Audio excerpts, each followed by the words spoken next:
Welcome students in my class. आज की class में हम लोग क्लास 11th का जो कॉम्प्लेक्स नंबर का लेक्चर हम लोग कर रहे थे, आज उसका दूसरा लेक्चर है। और इस लेक्चर में हम लोग बहुत ही इम्पॉर्टेंट टॉपिक जो है कॉम्प्लेक्स नंबर का, कॉन्जुगेट क्या होता है उसका, मॉडुलस क्या होता है कॉम्प्लेक्स नंबर का, और आर्गूमेंट क्या होता है उसके विषय में हम लोग समझेंगे। इसके पहले आप कॉम्प्लेक्स नंबर क्या होता है इसको जानने के लिए आप पहले जो इसका प्रीवियस लेक्चर है उसको ज़रूर अच्छे से देख लें। यहाँ पे आप इसके पहले कॉम्प्लेक्स नंबर मैंने बताया था, हम लोग थोड़ा सा रिप्रेजेंटेशन ऑफ कॉम्प्लेक्स नंबर समझते हैं। ठीक है, जैसे कोई भी आपका complex number a plus I B है, इसका रिप्रेजेंटेशन जैसे आपको रियल नंबर है 2, 3, 4, इसका रिप्रेजेंटेशन आप नंबर लाइन में करते रहें। ये आपका 0 है तो इसको आप 2 है ना, फिर ये 3, ये 4, ऐसे करके आप नंबर लाइन में रिप्रेजेंट करते रहें। तो क्या कॉम्प्लेक्स नंबर कैसे रिप्रेजेंट होगा? अगर कोई z is equal to A plus I B है तो ये कैसे कॉम्प्लेक्स नंबर पे रिप्रेजेंट होगा उसको आप समझना होगा। यहाँ पे समझिएगा, ये आपका रियल पार्ट है, ये रियल पार्ट है, और ये आपका इमेजिनरी पार्ट है जो कि मैंने कॉम्प्लेक्स नंबर में बताया हुआ था। तो उसी के अकॉर्डिंग ये जो कोई भी कॉम्प्लेक्स नंबर होता है वो किसी भी पॉइंट के द्वारा रिप्रेजेंट होता है। कैसे? देखिए समझिए, ये आपका दो perpendicular horizontal and vertically line होती हैं।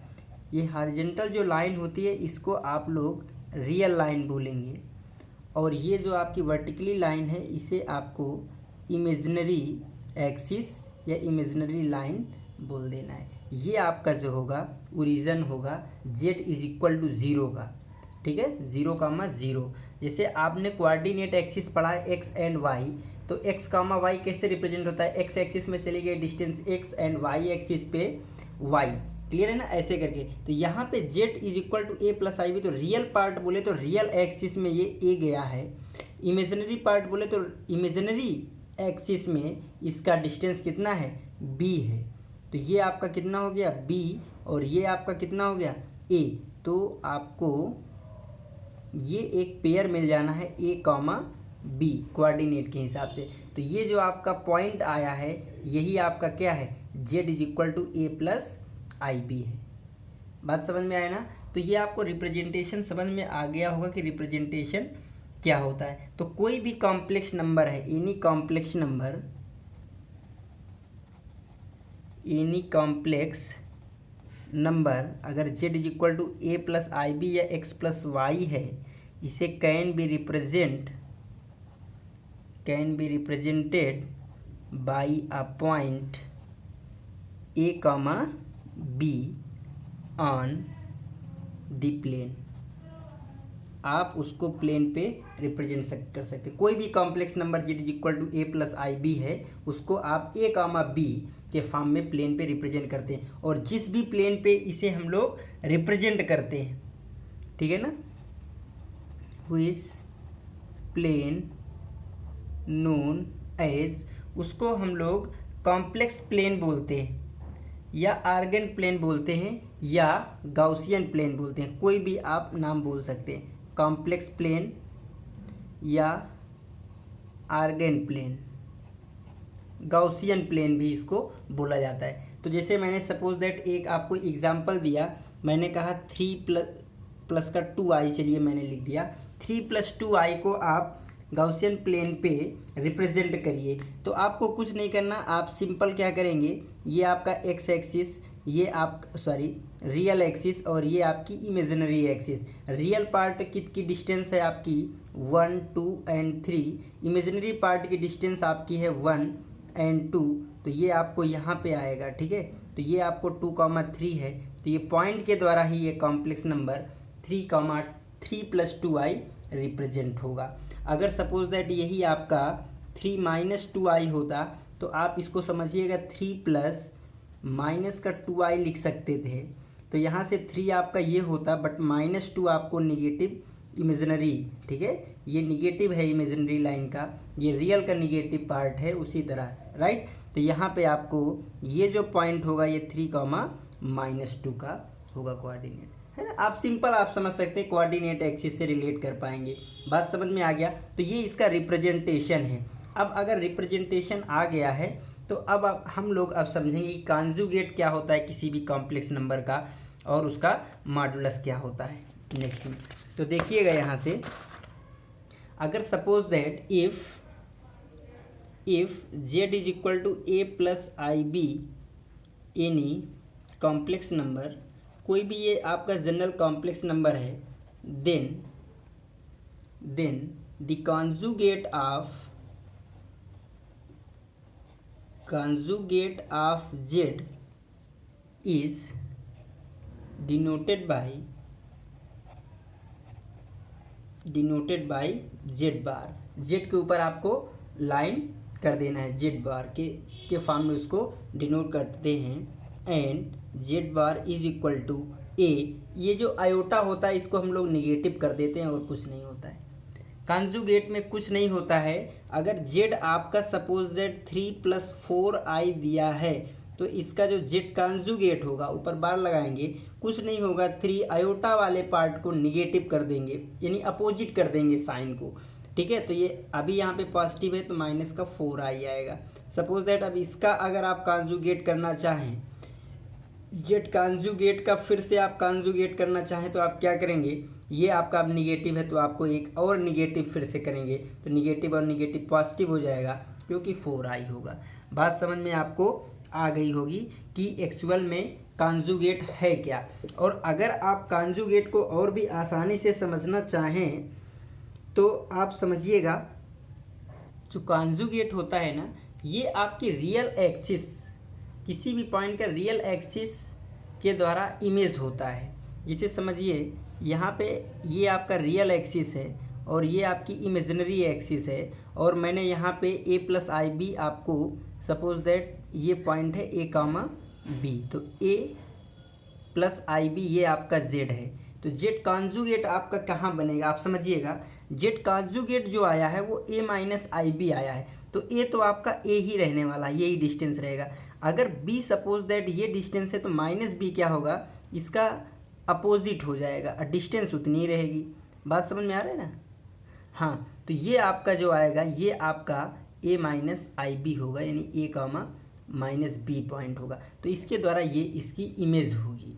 बात समझ में आ रहा है ना। तो एक्स एक्सिस रियल एक्सिस के द्वारा किसी भी पॉइंट का जो इमेज होता है कॉम्प्लेक्स नंबर का, इस कॉम्प्लेक्स नंबर का अगर इमेज जो है वो कॉन्जुगेट हो जाएगा। आप कॉन्जुगेट को ऐसे भी समझ सकते हैं, तो बहुत ही इजी है। कॉन्जुगेट को आपको ज़्यादा दिमाग नहीं लगाना, सीधा उसको निगेटिव कर देना है। अब कॉन्जुगेट की कुछ बेसिक प्रॉपर्टी हैं जिन्हें समझना बहुत ज़रूरी है।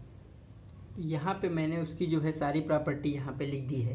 प्रॉपर्टी ऑफ कॉन्जुगेट क्या होगा, अब आप एक एक समझिएगा। यहाँ से मैंने देखिए यहाँ पे लिखा हुआ क्या है कि अगर सपोज दैट आपका z कोई भी कॉम्प्लेक्स नंबर है, z क्या है, कोई भी कॉम्प्लेक्स नंबर है, तो उसके कॉन्जुगेट का जो कॉन्जुगेट है वो आपको प्रीवियस जो है वो कॉम्प्लेक्स नंबर आ जाएगा। आप देखिए मैं हल्का हल्का आपको प्रॉपर्टी रिकॉल कर रहा हूँ, आप आसानी से कर लेंगे।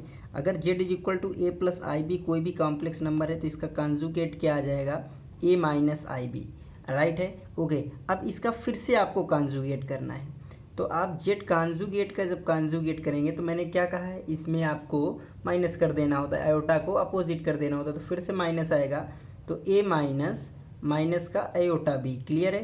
तो ये आपका आ जाएगा a प्लस आई बी जो आपको इनिशियली z के इक्वल है। तो आप यहाँ से देख चुके z फर्स्ट प्रॉपर्टी जो है आपकी क्लियर हो जा रही है, क्लियर है ना। इसी तरह आप कह रहे हैं कि अगर आप किसी भी कॉम्प्लेक्स नंबर को उसके कॉन्जुगेट से ऐड करेंगे तो 2 टाइम्स रियल ऑफ z के इक्वल आएगा। देखिए रियल ऑफ z है क्या, रियल ऑफ z यहाँ पे ये पार्ट a है, ठीक है ना। और अगर मैं यहाँ पे बात कर दूँ इमेजिनरी ऑफ z तो b है। रियल ऑफ z यानी z का real part, imaginary of z तो z का इमेजिनरी पार्ट, क्लियर है। तो ये है आपको, तो इन दोनों को ऐड कर देते हैं तो यहाँ से क्या आ जाएगा आपको z प्लस z बार, तो ये आएगा आपका a plus I B plus a minus I B. तो आप देख रहे हैं ये कैंसिल आउट होगा, आएगा क्या 2a, तो यहाँ से 2 और a क्या है, a है आपका रियल ऑफ z। तो ये सेकेंड प्रॉपर्टी भी आपकी क्लियर होगी। सेम वे पे आप 2z माइनस z बार जब करेंगे तो 2i इमेजिनरी ऑफ z आ जाएगा। नेक्स्ट प्रॉपर्टी आप देखिए तो ये भी हो जाएगी। यहाँ से देखिए Z1 प्लस Z2 अगर दो कॉम्प्लेक्स नंबर हैं उनको ऐड करके उनका कॉन्जुगेट करेंगे तो सिंपली अलग अलग कॉन्जुगेट के इक्वल आएगा, ये आपको करना है। चलिए यहाँ से आप पहले चलिए ये करना है, आपको ये प्रूफ करना है। आप यहाँ से Z1 प्लस Z2 फाइंड करिए। अगर मैंने Z1 और Z2 दो कॉम्प्लेक्स नंबर सपोज दैट ले लिए, मैंने Z1 को बोला A1 प्लस का IB1 और Z2 को बोला A2 प्लस IB2। क्लियर है ना? ओके, तो यहाँ से देखिए दोनों को जब ऐड करेंगे, एडिशन आपको वैसे भी मैं बता चुका हूँ, तो यहाँ से सीधा A1 प्लस A2 और IB1 प्लस B2 आएगा। ठीक है, जब इनको ऐड करेंगे तो रियल पार्ट से और आयोटा कॉमन आएगा, इमेजिनरी टू इमेजिनरी ऐड हो जाएगा। अब जब अगर आप इसका कॉन्जुगेट करेंगे तो क्या आएगा समझिए। यहाँ से Z1 प्लस Z2 का जो कॉन्जुगेट होगा तो इसका आयोटा निगेटिव होगा, यानी A1 plus A2 same minus का आयोटा टाइम्स B1 प्लस का B2 होगा। यहाँ अगर कोई डाउट है तो बताना है, नहीं है ना? ओके, अब यहाँ से Z1 कॉन्जुगेट और Z2 कॉन्जुगेट क्या है, तो अगर हम यहाँ से Z1 कॉन्जुगेट की बात करें तो A1 माइनस का IB1, और अगर हम Z2 कॉन्जुगेट की बात करें तो A2 माइनस IB2 होगा। तो उनके एडिशन के इक्वल आपको लाना है। क्लियर? तो यहाँ से देखिए अगर इसका मल्टीप्लाई कर दें यहाँ से तो क्या आ जाएगा, A1 प्लस का A2 माइनस का आयोटा B1 और माइनस का आयोटा B2, इसको आप पास रखिए तो A1 माइनस का आयोटा B1 प्लस इसको पास रखिए तो A2 माइनस का आयोटा B2। जो आप यहाँ से देख पा रहे होंगे कि ये आपका Z1 कॉन्जुगेट है और ये आपको Z2 कॉन्जुगेट है। तो यहाँ से Z1 प्लस Z2 का जो एडिशन का कॉन्जुगेट है वो अलग अलग से इक्वल आ गया, और इसी तरीके से आपको ये प्रॉपर्टी नेक्स्ट भी कर लेना है। ठीक है, इसी तरीके से मल्टीप्लिकेशन वाला जो है ये भी बहुत इजी वे पे आपको सॉल्व हो जाना है। मैं मल्टीप्लिकेशन वाला आपको करके बता रहा हूँ, फिर डिवाइड आप करेंगे। देखिए यहाँ से क्या है, Z1 और Z2 इनका मल्टीप्लाई करना है, तो पहले आप इसका मल्टीप्लाई करिए फिर उसका कॉन्जुगेट करिए। ठीक है, और फिर उन कॉन्जुगेट का मल्टीप्लाई कर लीजिए और दोनों इक्वल आ जाएगा। चलिए पहले Z1 इंटू Z2 करते हैं। तो देखिए आपको यहाँ से मल्टीप्लाई में पता है, इसका मल्टीप्लाई इससे हो जाएगा तो A1 A2 आएगा, समझिएगा A1 A2।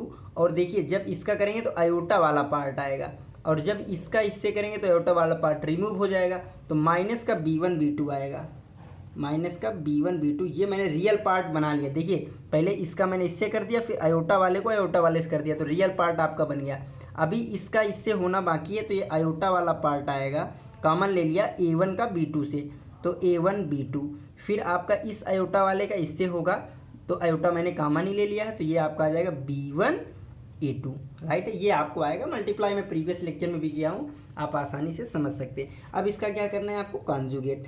तो Z1 Z2 का जो कॉन्जुगेट होगा तो यहाँ पे माइनस कर देना है, तो A1 A2 minus B1 B2 minus का iota times A1 B2 plus का B1 A2। अगर देखिए आपको इसी से लाना है तो इसका मल्टीप्लाई करिएगा आप, ठीक है ना। Z1 और Z2 कॉमन लेकर के आप आसानी से बना सकते हैं। अदरवाइज़ क्या करिएगा कि अगर ये आपको डिफ़िकल्ट लग रहा है तो इन दोनों को मल्टीप्लाई करिए। यहाँ से समझिए Z1 कॉन्जुगेट और Z2 कॉन्जुगेट, अगर इससे बनाने में डिफ़िकल्टी आए तो दोनों को मल्टीप्लाई करिए। यहाँ से देखिए आएगा क्या, A1 का इसके साथ तो A1 A2 आ जाएगा, आयोटा का आयोटा के साथ करिएगा तो रियल पार्ट बनेगा। देखिए आयोटा और आयोटा माइनस आएगा, और यहाँ पे माइनस माइनस प्लस होगा तो माइनस का B1 B2 आएगा। बात समझ में आ रही होगी आपको, राइट। अब नेक्स्ट आपको क्या आएगा, इस वाले का इसके साथ, तो मैं यहाँ से माइनस का आयोटा कॉमन ले रहा हूँ, माइनस का आयोटा, तो B1 A2 आएगा। ओके, और जब इसका, अच्छा इसका मैंने इससे कराया, जब इसका इससे होगा तो माइनस आयोटा ऑलरेडी कॉमन है, तो यहाँ से आ जाएगा प्लस का A1 B2 प्लस का A1 B2। अब इनको आप मिलाइए तो देखिए A1 A2 minus B1 B2, real part same है, इमेजिनरी पार्ट में माइनस आयोटा A1 B2, तो यहाँ पे A1 B2 B1 A2, तो B1 A2 both are same. तो यहाँ से आप आसानी से लिख सकते हैं कि Z1 और Z2 का जो कॉन्जुगेट है मल्टीप्लिकेशन का, वो सेपरेटली दोनों के कॉन्जुगेट के मल्टीप्लाई के इक्वल होगा। ये प्रॉपर्टी होल्ड हो गई। इसी तरीके से आप इसको भी कर सकते हैं, ठीक है ना। ओके, अब नेक्स्ट आपको कह रहा है कि Z इज इक्वल टू, अगर Z कॉन्जुगेट है, अगर समझिएगा जेड और जेड कॉन्जुगेट कब इक्वल होंगे। ठीक है, देखिए समझिए यहाँ से कि आपका जेड क्या है, ए प्लस आई बी, तो जेड कॉन्जुगेट क्या हो जाएगा आपका ए माइनस आई बी। अब इक्वलिटी क्या हो कहती है, कॉम्प्लेक्स नंबर की इक्वलिटी कहती है कि real part equal to imaginary part. तो यहाँ से अगर हम ए प्लस आई बी इसको लिखेंगे ए प्लस माइनस बी आयोटा, तो यहाँ से आप जब कंपेयर करेंगे तो a इक्वल टू ए तो ठीक है, but b is equal to minus B तभी होगा जब b इक्वल टू 0 हो जाएगा। बात समझ में आ रहा है, अदरवाइज नहीं होगा। तो b equal to minus B तभी होगा जब b इज इक्वल टू 0 होगा। तो b इज इक्वल टू 0 का मतलब क्या हुआ, b इज इक्वल टू 0 का मतलब हुआ कि इमेजिनरी ऑफ z जो है वो 0 हो जाए। समझ में आ रहा है ना, इमेजिनरी ऑफ z 0 हो जाए। तो जब इमेजिनरी पार्ट 0 हो जाएगा तो क्या होगा, जब इमेजिनरी पार्ट b 0 हो जाएगा तो इसमें रहेगा क्या, a रहेगा, और a रहेगा तो a क्या है, प्योर, वहाँ पे प्योरली रियल आपको मिल जाएगा। तो वही कह रहा है b 0 हो जाएगा तो केवल a आ जाएगा। तो वही कह रहा है कि यहाँ पे z इज़ प्योर रियल हो जाएगा अगर ये कंडीशन आएगी। और z प्लस z1 अगर 0 आ रहा है तो वहाँ पे z इज़ प्योरली इमेजिनरी होगा। समझ रहे हैं, अगर z और z कॉन्जुगेट 0 आ रहा है, समझिए यहाँ पे अगर z आपका a प्लस आई बी था, इन दोनों का एडिशन z प्लस जेड बार, तो क्या आ जाएगा यहाँ से, समझिए ये आ जाएगा a plus I B plus A minus I B. Clear है। अब यहाँ से आई बी और आई बी अगर कट गया तो बचेगा क्या, 2a। बात समझ में आ रहा है ना। ओके, तो ये 0 कब होगा, जब a 0 होगा। बात समझिएगा, यहाँ से क्या कर रहा है, z प्लस जेड बार 0, तो z प्लस जेड बार 0 तभी होगा जब a 0 हो जाए। अगर a 0 then z plus Z bar is equal to 0। तो a 0 का मतलब क्या है, अगर a 0 हो गया यहाँ पे तो कॉम्प्लेक्स नंबर क्या हो जाएगा, प्योरली इमेजिनरी हो जाएगा। a तो 0 हो गया तो आई बी आएगा। तो वही कह रहा है प्योरली इमेजिनरी हो जाएगा। और z बार का मल्टीप्लिकेशन ये आएगा। तो इस प्रॉपर्टी को समझिए यहाँ से कि z आपका क्या है, a plus I b, z bar क्या हो जाएगा, a माइनस आई बी, दोनों का मल्टीप्लिकेशन करते हैं तो यहाँ से आ जाएगा a plus I B multiply a minus I B.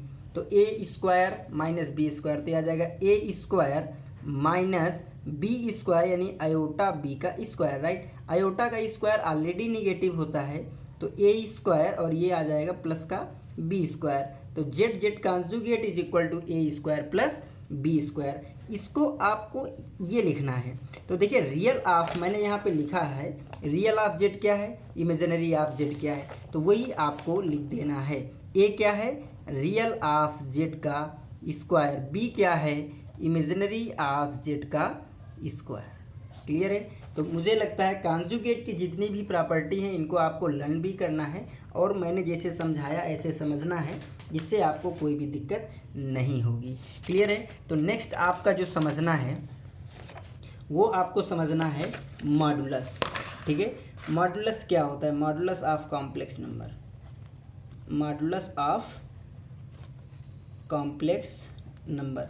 देखिए मॉडुलस से आपको क्लियर है, जैसे आप रियल नंबर का मॉडुलस लेते रहे हैं, जैसे मैंने सपोज दैट कह दिया आपको 3 का मॉड क्या होता है 3 और -3 का मॉड क्या होता है 3। तो अगर इसको नंबर लाइन पे आप रिप्रेजेंट करें तो ये 0, ये 3 और ये -3, तो इसका मतलब होता क्या है, मॉड आपको ये बताता है कि ओरिजिन से 0 से, ठीक है, 0 से ये जो क्वांटिटी है ये कितने यूनिट डिस्टेंस पे है, तो 3 यूनिट पे है। ये कितने पे है, तो ये भी 3 यूनिट पे है। किधर है वो मॉडुलस नहीं बताता है, मैग्नीट्यूड केवल बताता है। तो ओरिजिन से कुल मिला के अगर आप मॉडुलस की डिफिनीशन बताना चाहें कि एक्चुअल में मॉडुलस है क्या, तो आप बोल सकते हैं शॉर्ट फॉर्म में, modulus is the distance from origin. अरे सिंपल समझिएगा आप, फ्रॉम ओरिजिन। किसी भी क्वांटिटी का जो मॉडुलस है वो ओरिजिन से डिस्टेंस है, बस आप ये समझिए, modulus is the distance from the origin. जैसे मॉड 3 तो उसका मतलब क्या है कि इस 3 का ओरिजिन से डिस्टेंस बता रहा है -3, तो -3 का मतलब ओरिजिन से डिस्टेंस बता रहा है -3 की कितनी है 3 यूनिट। ठीक है, तो आप उसी वे पे आप यहाँ पे किसी भी कॉम्प्लेक्स नंबर, कोई भी कॉम्प्लेक्स नंबर अगर आपको दे दिया गया है z = a + ib और इसका आपको मॉडुलस चाहिए, तो देखिए इसको आप रिप्रेजेंट कैसे करेंगे। ये रियल हो गया, ये इमेजिनरी एक्सिस हो गई और a + ib मैंने मान लिया कि ये a, b पॉइंट के द्वारा रिप्रेजेंट है, तो ये आपका z यही है a + ib, राइट। ओके, तो ये आपका डिस्टेंस क्या आएगा, ये आपका a हो जाएगा और इमेजिनरी एक्सिस में ये आपका b हो जाएगा। क्लियर है ना। तो आपको मैंने मॉडुलस ऑफ z ऐसे रिप्रेजेंट होगा, मॉडुलस ऑफ z, ठीक है ना, मॉडुलस ऑफ a + ib। तो ये क्या होगा, तो मैंने बताया ओरिजिन से, ये आपका ओरिजिन है ना 0,0, इसका डिस्टेंस होगा इस पॉइंट से, उसका उस पॉइंट का, इस कॉम्प्लेक्स नंबर का a + ib का ओरिजिन से डिस्टेंस मॉडुलस। तो ये आपका a + ib है, तो इसका ओरिजिन से डिस्टेंस क्या आएगा, तो आपको पता चल रहा होगा कि ये 90 डिग्री होगा, तो a² + b² का स्क्वायर रूट, a² + b² का स्क्वायर रूट आ जाएगा, a² + b²। बात समझ में आया ना। तो ये इसका मॉडुलस है। बहुत ही सिंपल वे पे आपको समझ में आया होगा कि मॉडुलस एक्चुअल में है क्या। जैसे मैंने कोई भी कॉम्प्लेक्स नंबर आपको दे दिया 2 - 3i, मैंने कहा इसका मॉडुलस ऑफ z निकालिए, ठीक है ना, इसका आपको मॉडुलस निकालना है। तो कुछ नहीं, 2 - 3 आयोटा, तो स्क्वायर रूट क्या आ जाएगा, साइन सहित आपको करना है, तो यहाँ पे आ जाएगा 2 का स्क्वायर प्लस ये -3 का स्क्वायर, 3 माइनस मत कर देना बाहर, ठीक है, -3 का स्क्वायर होगा। क्यों, क्योंकि अगर आप इसको रिप्रेजेंट करने जाएं तो 2 तो आपको ये होगा, 2 ये होगा और -3 यहाँ पे होगा, तो पॉइंट आपको क्या मिलने वाला है 2, -3, तो ये आपको डिस्टेंस आएगी। ठीक है, तो डिस्टेंस आपको निगेटिव नहीं लेते हैं, ये आपको -3 है, ये 2 है। ठीक है, तो आपको जब आप ये डिस्टेंस निकालेंगे तो इसका -3 का स्क्वायर करेंगे, 3 का। बात समझ में आया ना। हाँ, लेंथ ले रहे हैं ना, क्योंकि लेंथ यहाँ पे लेंथ का यूज़ हो रहा है। तो ये आपको 2 × 2 = 4, 3 × 3 = 9, तो अंडर रूट कितना 13 जो है इसका मैग्नीट्यूड आ जाएगा। तो ये आपको बिल्कुल भी समझ में आ गया होगा कि मॉडुलस क्या है। अब हम लोग मॉडुलस की भी प्रॉपर्टी समझ लेते हैं। प्रॉपर्टी मैंने यहाँ पे मॉडुलस की जो है लिखी हुई है, जो आप यहाँ पे नोट कर सकते हैं आसानी से। ठीक है, इनका मैं डिस्कशन करे दे रहा हूँ। यहाँ पे क्या है कि आप z का मॉड करें किसी भी कॉम्प्लेक्स नंबर का, उसके कॉन्जुगेट का या उसके निगेटिव का मॉडुलस इक्वल ही होता है। इसे समझिएगा, z = क्या है a + ib। क्लियर है। यहाँ से z का कॉन्जुगेट क्या आ जाएगा, तो a - ib आ जाएगा। यहाँ से निगेटिव ऑफ z क्या हो जाएगा, तो माइनस का a माइनस का ib हो जाएगा। यहाँ तो कोई डाउट नहीं है। ओके, अगर अब इनके हम लोग मॉडुलस की बात करते हैं तो यहाँ पे मॉडुलस क्या आ जाएगा, मॉड ऑफ z क्या आ जाएगा, मॉड ऑफ z। तो डिस्टेंस मैंने बताया है यहाँ पे क्या होता है, तो स्क्वायर रूट a² + b²। यहाँ से कॉन्जुगेट का अगर आप मॉडुलस करेंगे तो क्या आ जाएगा, स्क्वायर रूट इसका और इसका स्क्वायर, ये भी a² - b का square, that is a² + b²। और यहाँ से अगर -z का आप करेंगे तो -a का स्क्वायर प्लस -b का square, that is a² + b²। तो आप लिख सकते हैं mod z = this and this. कोई डाउट यहाँ पे नहीं होना चाहिए। बहुत ही आसानी से आपको ये समझ में आया होगा। क्लियर है ना। नेक्स्ट प्रॉपर्टी आपको क्या समझना है यहाँ पे, देखिए यहाँ पे जो मॉड ऑफ z है ना a² + b², आप इसको ऐसे भी लिख सकते हैं। a क्या है आपको, रियल ऑफ z, और ये b क्या है आपको, तो ये है आपको इमेजिनरी ऑफ z और इसका स्क्वायर, राइट है। तो इस फॉर्म में भी आप इसको लिख सकते हैं। नेक्स्ट प्रॉपर्टी क्या है कि z और z कॉन्जुगेट जो है मॉड ऑफ z के स्क्वायर के इक्वल होगा। और ये प्रीवियस अभी मैंने प्रॉपर्टी में बताया भी था आपको कि z और z कॉन्जुगेट जो होगा मॉडुलस वाले केस पे, तो वहाँ पे आपको स्क्वायर रूट a² + b² मैंने कराया हुआ था। ठीक है, तो यहाँ पे z और z कॉन्जुगेट उसी तरीके से a + ib और a - ib, जो कि आपका क्या आएगा a² - b², तो यहाँ पे प्लस हो जाएगा आयोटा की वजह से। क्लियर है ना। अच्छा, मैग्नीट्यूड ऑफ z क्या है, मैग्नीट्यूड z ये है। अगर इसका स्क्वायर कर दें बोथ साइड में तो मॉड ऑफ z का जो स्क्वायर होगा ये इधर आ जाएगा तो ये भी आपका A square plus B square होगा। तो A square plus B square mod of Z के स्क्वायर के इक्वल है, यानी ये आपका ये प्रॉपर्टी है। ये भी आपको समझ में आ गया होगा। जेड इंटू जेड का जो मॉडुलस है ये इसके इक्वल होता है, ठीक है। तो यहाँ से ये प्रॉपर्टी, इसको देखिए थर्ड नंबर, यहाँ से मैग्नीट्यूड ऑफ Z1 Z2 ये क्या होगा। तो Z1 इंटू Z2 का मल्टीप्लिकेशन आपने प्रीवियस अभी समझा है कि अगर मैंने Z1 जो है A1 प्लस आई B1 बोल दिया और Z2 मैंने A2 प्लस आई B2 बोल दिया, तो यहाँ पे Z1 प्लस Z2 होगा क्या। तो यहाँ पे अगर मैंने Z1 और Z2 का मल्टीप्लाई किया तो आपको पता चल जाएगा A1 A2, फिर आयोटा वाला करेंगे तो माइनस का B1 B2, आयोटा का इसके साथ करेंगे तो आयोटा कॉमन हो जाएगा B1 A2, और आयोटा का इसके साथ आएगा, आयोटा कॉमन है तो प्लस का A1 B2। यहाँ कोई डाउट नहीं होगा, क्लियर है। अब इसका आपको मैग्नीट्यूड लेना है, तो इसका अगर मैग्नीट्यूड आप लेंगे तो क्या होता है मैग्नीट्यूड में, square root of real part and imaginary. Real part this, यानी A1 A2 minus B1 B2 का whole square plus imaginary part है आपका B1 A2 प्लस का A1 B2 का होल स्क्वायर। अब इसको आप सिंप्लीफाई करिए थोड़ा सा, क्लियर है। मैं यहाँ पे कर रहा हूँ, देखिए स्क्वायर रूट A1 A2 का स्क्वायर यानी A1 square A2 square plus B1 square B2 square, minus वाला पार्ट मैं यहाँ पे नहीं लिख रहा हूँ, क्यों, क्योंकि यहाँ से आएगा माइनस का 2 A1 B1 A2 B2 और यहाँ से आएगा प्लस का 2 तो कैंसिल आउट हो जाएगा, तो वो पार्ट नहीं लिख के मैं यहाँ पे B1 square A2 square plus A1 square B2 square लिख रहा हूँ। यहाँ पे आपको डाउट नहीं होना चाहिए, क्लियर है ना।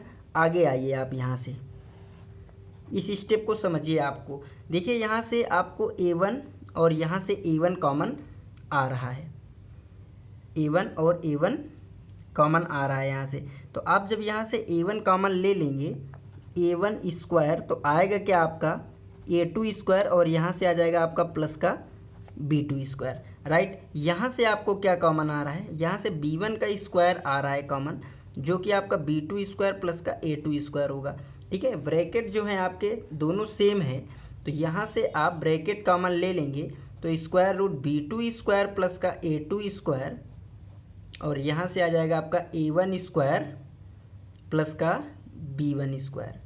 यहाँ तक तो डाउट नहीं होना चाहिए, यहाँ तक तो मैंने सोल्यूशन किया है। अब इसको अगर अलग अलग आप स्क्वायर रूट में लिखें तो क्या लिखेंगे, square root A1 square plus का B1 स्क्वायर मल्टीप्लाई ये आपका आ जाएगा B2 स्क्वायर प्लस का A2 स्क्वायर, क्योंकि ये और ये दोनों पॉजिटिव हैं और जब ये क्योंकि स्क्वायर रूट पॉजिटिव होता है और पॉजिटिव को हम लोग अलग अलग मैंने बताया था AB को A और B लिख सकते हैं तब ये दोनों पॉजिटिव हों, क्लियर है ना।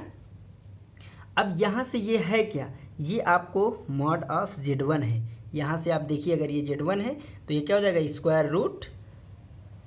Square root A1 square plus का B1 स्क्वायर और ये स्क्वायर रूट B2 तो इसी तरीके से ये आपका तो ये प्रॉपर्टी आपको समझ में आ गई होगी। सेम वे पे आपको ये प्रॉपर्टी कर लेना है। नेक्स्ट आपका जो है Z1 प्लस Z2 का होल स्क्वायर जो है, अगली प्रॉपर्टी आपकी जो है Z1 प्लस Z2 का होल स्क्वायर, ये mod of Z1 square plus Z2 square plus 2 real Z1 और Z2 बार है। देखिए ये प्रॉपर्टी मैं कराऊंगा, ये सेम वे पे है निगेटिव वाली जो आपको कर लेना है, ठीक है। तो आप यहाँ पे आइए, यहाँ से आपको करना क्या है, Z1 प्लस Z2 के whole square, Z1 plus Z2 के मॉडुलस के होल स्क्वायर को आपको समझना है।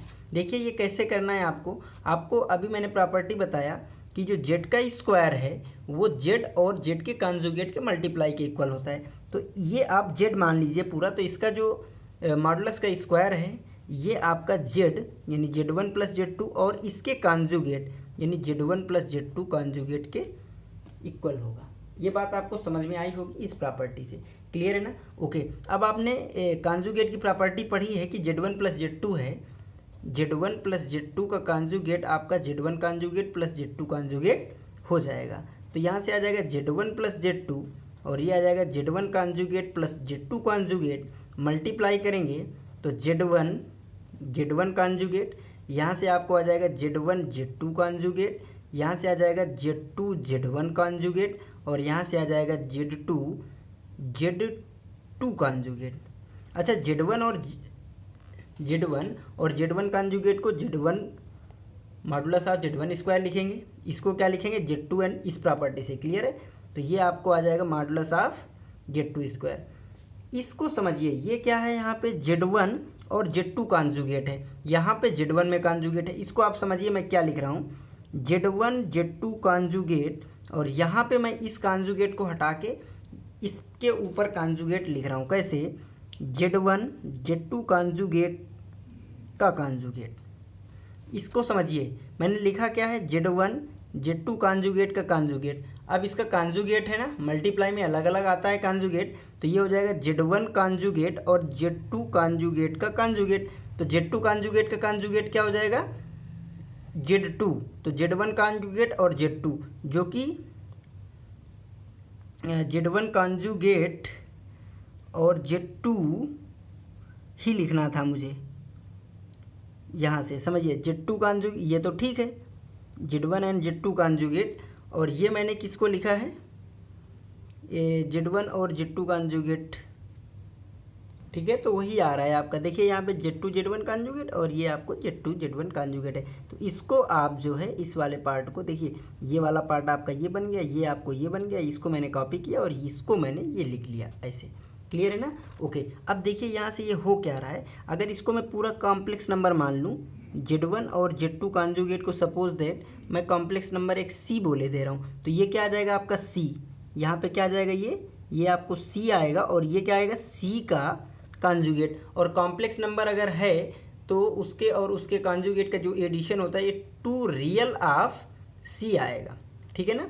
ओके, यही होती है ना प्रॉपर्टी कॉन्जुगेट की। तो यहाँ से modulus of this and this, ये क्या आ जाएगा आपका 2 रियल ऑफ, और C है क्या, C आपका है Z1 एंड Z2 कॉन्जुगेट। तो यही आपकी प्रॉपर्टी थी, 2 रियल ऑफ। और सेम वे पे आपको ये निगेटिव वाली कर लेना है, और अगर निगेटिव वाली आ जाएगी तो भैया आप इन दोनों को अगर ऐड कर देंगे, प्लस कर देंगे, तो देखिए ये दोनों सेम है तो ये कैंसिल आउट हो जाएगा, ये 2 टाइम्स ये 2 टाइम्स 2 कॉमन आएगा, तो ये तो ऑलरेडी सॉल्व्ड है। चलिए ठीक है, अब नेक्स्ट आपको यहाँ से क्या समझना है कि ये कह रहा है कि अगर मॉड ऑफ Z 0 है, देखिए मॉड क्या है, ओरिजिन से डिस्टेंस, तो ओरिजिन से डिस्टेंस है ही नहीं अगर, तो इसका मतलब उसका रियल और इमेजिनरी में चली गई डिस्टेंस क्या होगी, 0, यानी A भी 0 होगा और B भी 0 होगा, तो इसका मतलब Z क्या होगा, 0 होगा। ऑब्वियसली ये बात समझ में आ गई होगी आपको, ठीक है।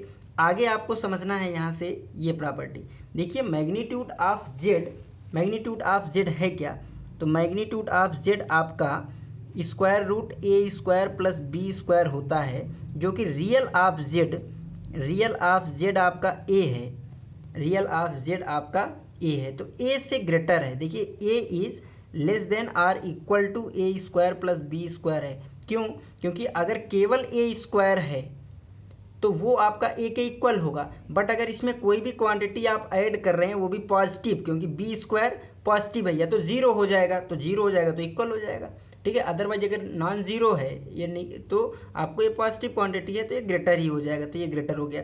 और इसका अगर निगेटिव की मैं बात करूँ, इसका निगेटिव तो हमेशा आपको देखिए पता ही चल रहा है कि माइनस का A² प्लस B² से बड़ा होगा, क्योंकि A² के इक्वल है, तो निगेटिव आप यहाँ पे लगाएंगे तो ये ग्रेटर आ जाएगा, क्लियर है ना।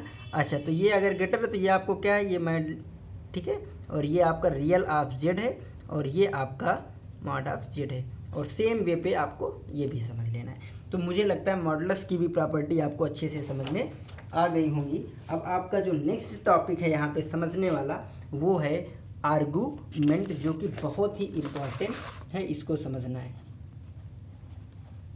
आर्गूमेंट या amplitude of a complex number, ठीक है ना। कॉम्प्लेक्स नंबर का आर्गूमेंट होता क्या है आपको समझना है। तो अगर आर्गूमेंट को आप सिंपल लैंग्वेज में समझे ना, तो कुछ नहीं है, आर्गूमेंट है एंगल। आर्गूमेंट क्या है, एंगल।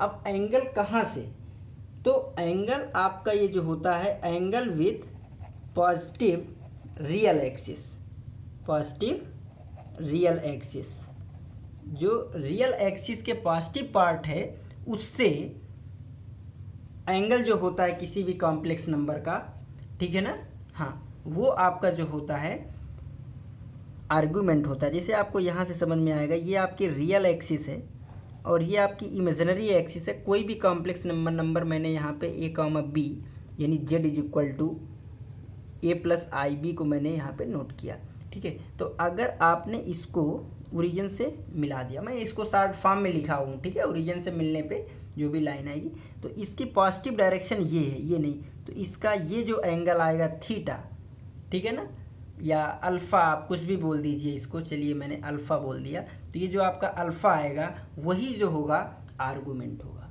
ये बात समझ में आ गई क्या?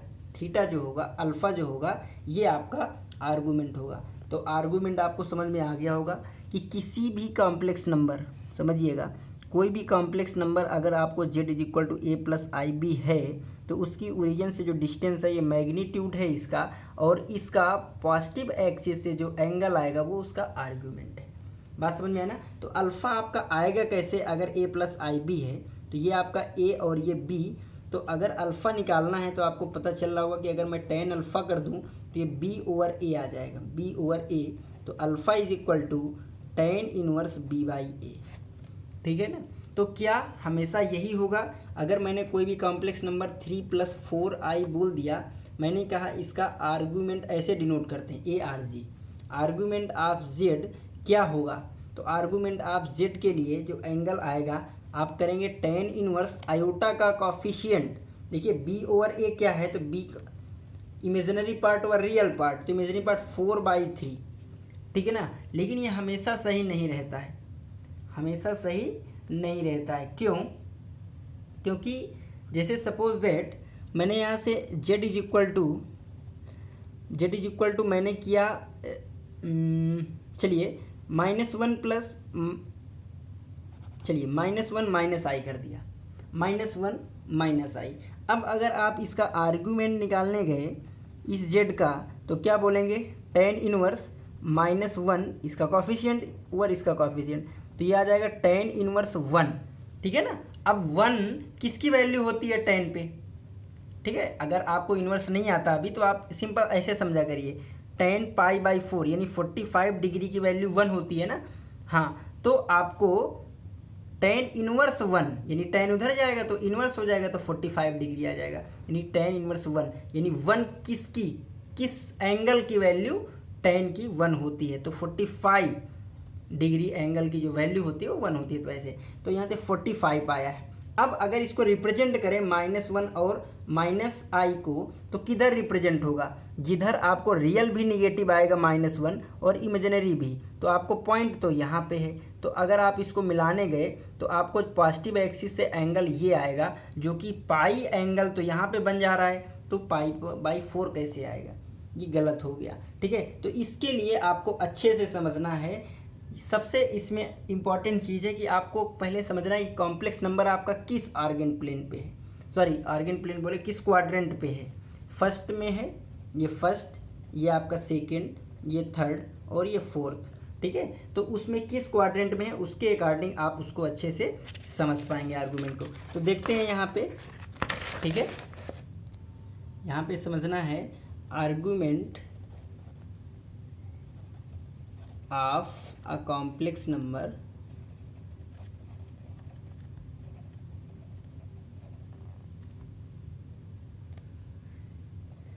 या argument of a different complex number, समझ लीजिए आप, हैं, अलग अलग different complex number in different quadrant, अलग अलग क्वाड्रेंट में आप कॉम्प्लेक्स नंबर समझते हैं। देखिए उसके पहले आप यहाँ पे एक चीज़ और समझिएगा, जैसे मैंने यहाँ पे आपको ये एंगल अल्फ़ा बताया है, ये अल्फ़ा बताया ना, तो क्या पॉजिटिव, यहाँ समझिए, जैसे कोई भी आपकी ये लाइन है तो ये एंगल अगर अल्फ़ा है इसका पॉजिटिव रियल से ये एंगल, तो क्या एक ही एंगल पॉसिबल है?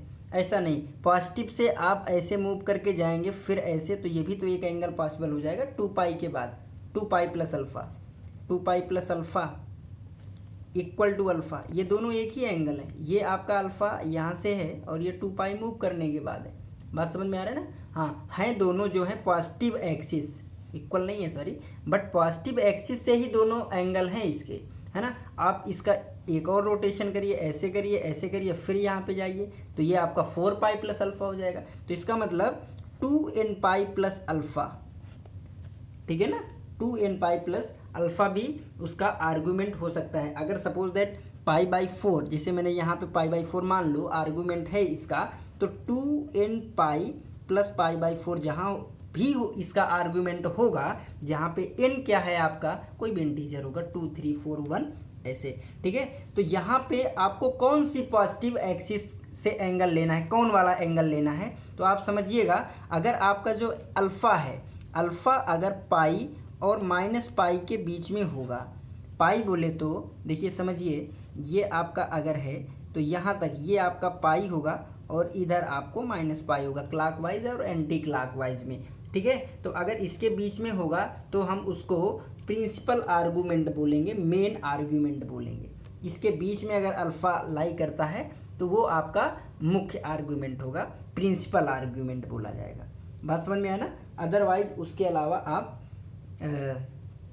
2n पाई लगाएंगे तो अलग अलग आपको आर्गूमेंट मिल सकते हैं। तो इसका मतलब आप बोल सकते हैं कि जो आर्गूमेंट होता है आपका, argument is multi valued function. Argument को क्या बोल सकते हैं, आर्गूमेंट ऑफ अ कॉम्प्लेक्स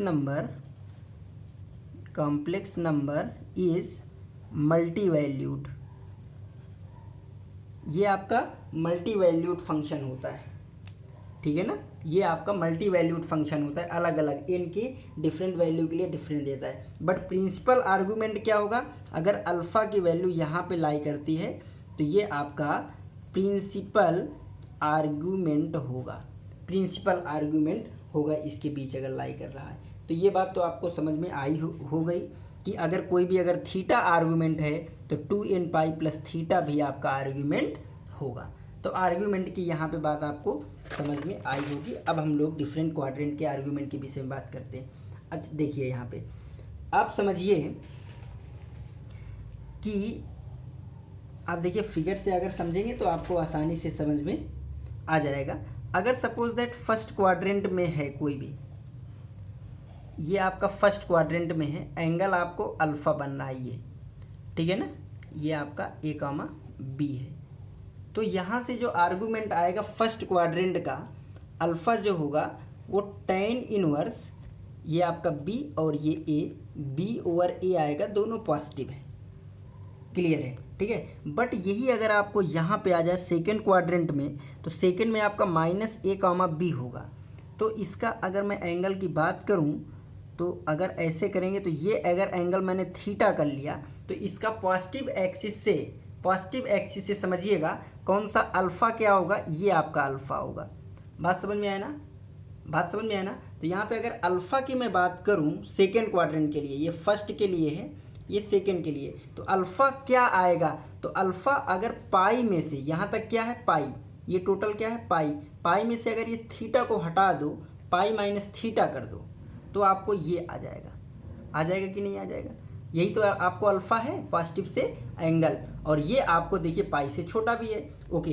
तो यहाँ से पाई माइनस और थीटा क्या आएगा, थीटा आपको ये होगा जो कि यहाँ पे क्या आने वाला है, ये बी और ये माइनस बी, ठीक है। तो ये आपको आ जाएगा tan इनवर्स। अब देखिए यहाँ पे बी और माइनस बी नहीं लेना, लेंथ लेना है, क्या लेना है इसका मैग्नीट्यूड। तो ये आ जाएगा, मॉड आप लगा सकते हैं, यहाँ पर भी आप जनरली मॉड लगा के काम कर सकते हैं, तो b ओवर माइनस a कर सकते हैं।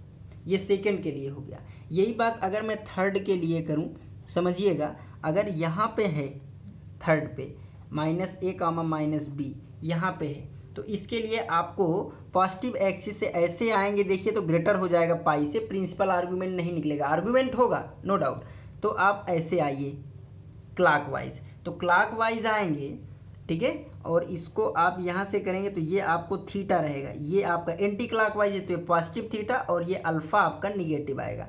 तो अगर मैं बात करूँ यहाँ पे कि अल्फ़ा क्या होगा, तो देखिए यहाँ से एंटी क्लॉकवाइज पहले पाई तक आएंगे तो वो आपका माइनस पाई हो जाएगा, फिर क्लॉकवाइज थीटा जाएंगे तो प्लस का थीटा होगा। ये बात समझ में आई है क्या, ओके। तो यहाँ से माइनस पाई प्लस थीटा क्या है आपका tan inverse square root minus B minus A, negative है क्योंकि दोनों, ठीक है। तो आपको देखिए ये आपका यही अल्फा ही रहने वाला है हमेशा, ये स्टार्टिंग वाला पॉजिटिव, क्लियर है ना। अगला फोर्थ में आइए, आप इस क्वाड्रेंट में जाएंगे और यहाँ पे जो आपका अल्फा होगा ये एंगल होगा ना, तो ये ही एंगल आपका पाई से छोटा है और कोई बनेगा नहीं पॉजिटिव से, तो ये आपका माइनस अल्फा आ जाएगा, ठीक है, माइनस अल्फा। बात समझ में आया ना। हाँ, जैसे यहाँ पे सपोज दैट आपको ए पॉजिटिव होगा, ए माइनस बी, तो ये आ जाएगा आपका माइनस बी और ये हो जाएगा अल्फा और ये निगेटिव अल्फा, ठीक है ना। बात समझ में आपको आ गई होगी। तो फर्स्ट क्वाड्रेंट में आपको समझिएगा, फर्स्ट में आपको क्या है अल्फा। सेकेंड क्वाड्रेंट में अगर आपको देखना है तो सेकेंड क्वाड्रेंट में आपका क्या हो जाएगा, तो सेकेंड ये पाई और पाई में से थीटा का कम करके, यानी अगर अल्फ़ा, मैं अल्फ़ा को स्टैंडर्ड वैल्यू बोले दे रहा हूँ, समझिए अल्फ़ा, ये सब मत समझना, अल्फ़ा केवल इसको समझ लो अभी। अगर अल्फ़ा मैंने स्टैंडर्ड यहाँ पे बोल दिया, if alpha is equal to tan inverse square root of A over B, square root नहीं मॉडुलस, ठीक है। अगर ये आपका अल्फ़ा मैंने स्टैंडर्ड बोल दिया यहाँ के लिए, तो यहाँ के लिए जो होगा सेकेंड के लिए ये पाई माइनस अल्फ़ा होगा, पाई माइनस अल्फ़ा होगा। बात समझ में आ रहा है ना। पाई माइनस अल्फ़ा क्या होगा, पाई माइनस अल्फ़ा क्या होगा, पाई माइनस अल्फ़ा जो होगा ये स्टैंडर्ड, ठीक है ना, प्रिंसिपल आर्गूमेंट होगा। इसी तरीके से इसके लिए क्या होगा, तो इसके निगेटिव आ जाएगा तो यहाँ पे माइनस अल्फ़ा, और इसका निगेटिव यहाँ पे आ जाएगा तो माइनस पाई प्लस अल्फ़ा, ये समझिए, ठीक है ना। अल्फ़ा मैंने यहाँ पे ये नोट कर दिया है, तो यहाँ पे आपको डाउट नहीं होनी चाहिए। तो किसी भी कॉम्प्लेक्स नंबर का अगर आर्गूमेंट फाइंड करना है तो सबसे पहले देखिए वो किस क्वाड्रेंट में है। जैसे मैंने सपोज दैट कहा 3 माइनस 4i, इसका आर्गूमेंट आप निकालिए। तो देखिए अल्फ़ा आपका क्या है, अल्फ़ा आपका standard tan inverse mod minus 4 over 3, तो ये आपका tan इनवर्स 4/3 आ गया, नो डाउट। अब ये किस क्वाड्रेंट में है, तो आपको प्रिंसिपल वैल्यू या आर्गूमेंट ऑफ जेड लिखना है। तो आर्गूमेंट ऑफ जेड क्या आ जाएगा, तो ये आपको देखिए फोर्थ में है, फोर्थ में है ना, आयोटा वाला निगेटिव ये पॉजिटिव, तो फोर्थ में है तो अल्फ़ा का इसी का निगेटिव आ जाएगा, यानी माइनस का tan इनवर्स 4/3, राइट, ओके। जैसे मैंने एक दूसरा कॉम्प्लेक्स नंबर दिया -2 माइनस का आयोटा, मैंने कहा इसका आप बताइए। तो कुछ नहीं करना है आपको, सबसे पहले अल्फ़ा निकालना है जो कि स्टैंडर्ड tan इनवर्स -1 -2, जो कि आपको tan इनवर्स 1/2 आ गया, ठीक है ना। अब आर्गूमेंट ऑफ जेड, इसका आर्गूमेंट क्या होगा, तो आप किस क्वाड्रेंट में है, थर्ड में है, तो वहाँ पे होता क्या है माइनस पाई प्लस अल्फ़ा, तो माइनस पाई इसमें सब्ट्रैक्ट कर देना है, और अल्फ़ा क्या है tan इनवर्स 1/2। तो आर्ग्यूमेंट आपको समझ में आ गया होगा, मुझे उम्मीद है, क्लियर है। तो अब देखिए यहाँ एक, जिसे मैंने complex number z is equal to 0 लिखा, ठीक है ना, 0, तो 0 क्या हो जाएगा 0 + i0, ठीक है। अभी मैं 0 की बात कर रहा था मॉडुलस के लिए, ठीक है। तो जब इसका कोई मैग्नीट्यूड ही नहीं है, 0 है, तो इसका क्या एंगल है पॉजिटिव एक्सिस से, ठीक है। तो 0 ऐसा होता है, इसका डिफाइंड नहीं होता, argument is not defined, argument of Z not defined if Z is equal to 0। अगर कोई भी कॉम्प्लेक्स नंबर 0 है तो उसका आर्गूमेंट डिफाइंड नहीं होगा। आज हम लोग यहीं पे रखते हैं ये वाली क्लास। आर्गूमेंट की कुछ बेसिक प्रॉपर्टी हैं वो हम लोग समझेंगे। नेक्स्ट टॉपिक में अब हम लोग क्वेश्चन करना सीखेंगे, किसी भी कॉम्प्लेक्स नंबर का स्क्वायर रूट कैसे फाइंड करते हैं, किसी भी कॉम्प्लेक्स नंबर का स्क्वायर रूट, और कॉम्प्लेक्स नंबर का पोलर रिप्रेजेंटेशन, ठीक है ना। जैसे अभी हमने ज्योमेट्रिकल रिप्रेजेंटेशन सीखा है, इसी तरह पोलर रिप्रेजेंटेशन क्या होता है, इनके विषय में हम लोग समझेंगे। आज का लेक्चर ज़्यादा लेंदी ना हो जाए, इसलिए मैं यहीं पे ख़त्म कर रहा हूँ इसको। तो उम्मीद है आपको समझ में आ रहा होगा, और हाँ, अगर समझ में आ रहा है तो ज़रूर मुझे आप लोग कमेंट सेक्शन में वीडियो को लाइक करके बताते रहें। ओके, सभी को good night, best of luck.